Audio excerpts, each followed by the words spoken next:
welcome back to another lesson and to a groove library lesson where we're going to look at a complete one-bar groove, 16th note groove, but more specifically a ghost note that comes right before a backbeat.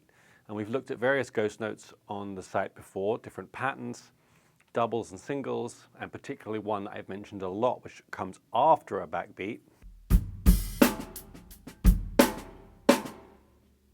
But then, of course, you can play one before, and it's something I struggle with a little bit, and I'm practicing often, particularly because I play traditional, and it's hard to get enough force sometimes to hit the backbeat and do things around just before or just after, because your hand is underneath the stick and you have to pull down. And because there's less force on top of the stick, to get a consistent rim shot sound perfectly every time is a little tricky with traditional, particularly when you have your right hand on top, as most right-handed drummers do.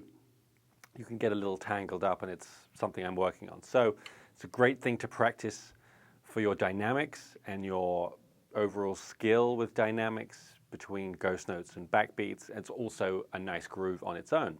So the whole groove is this.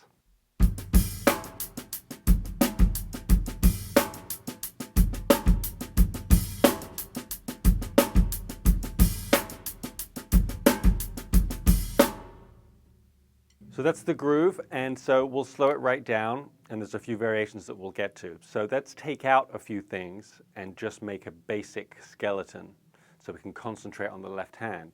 So let's play this.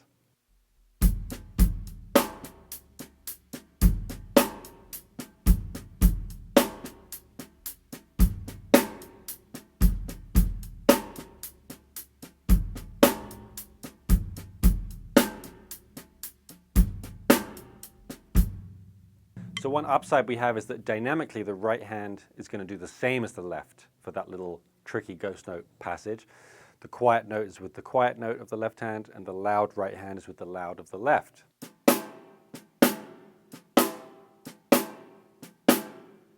It's just because the ghost note is right before, and we're trying to get a very quiet note, and it's before a loud note that really cuts the bar in half, the backbeat. You don't want the timing of the backbeat to be affected by that ghost note that comes before.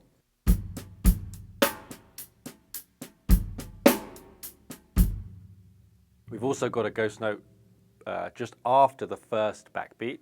So we've discussed that one before, but that's also tricky, and the timing can be a little off sometimes, because same reason, just reversed.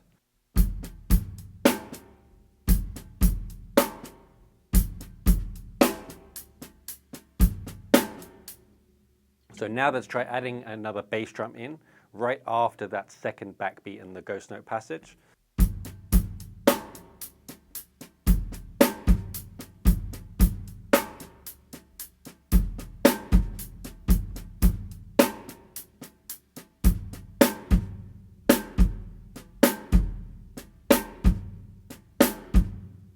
So dynamically, something a little different, because we've got a fairly strong note with the bass drum with a quiet note with the hi-hat.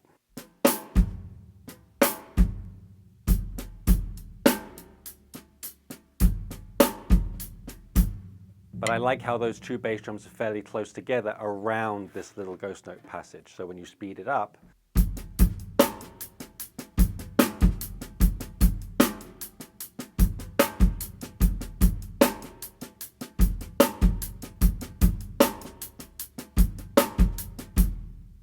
so there's really a lot going on with the left hand, and it's just great practice for your timing and your dynamics. Another thing we can add is an open hi-hat to the beginning of the bar on the second bass drum.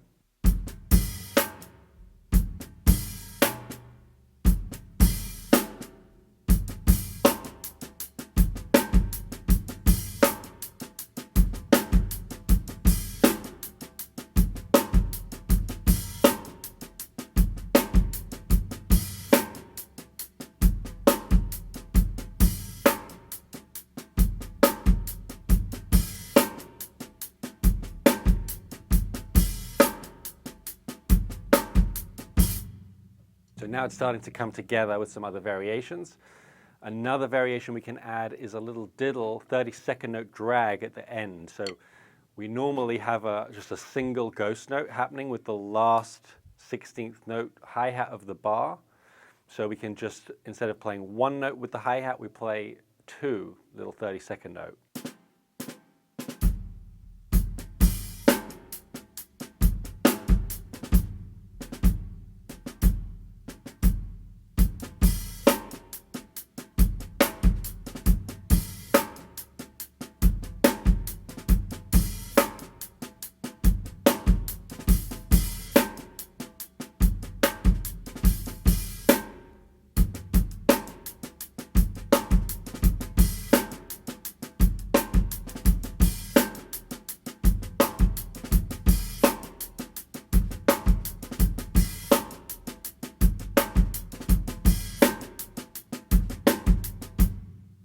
Perhaps not something to add every time, but it's something to practice and just another option to change things up so it doesn't sound too repetitive and you have some other variations to pull from. Another thing we can do is change the beginning bass drum pattern, allowing us some space to add some more ghost notes, another ghost note. So instead of, we can now do, so we're just shifting the bass drum over a little bit and adding in another ghost note.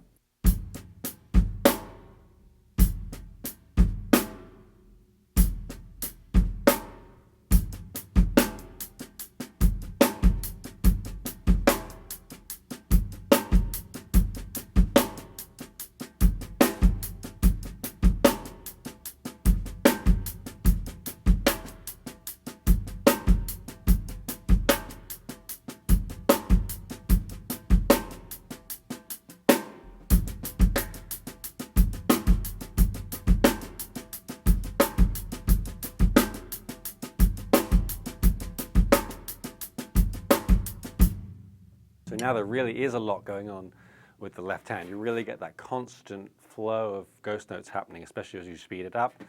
We can add the diddle to the end of that one as well.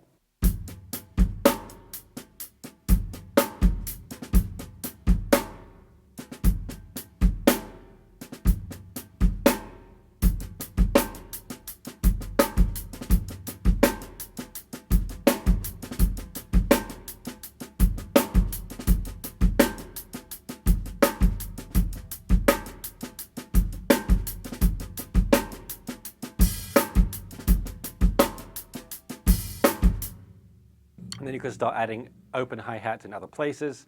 Let's try that. We could try it at the beginning of the bar, the very first note.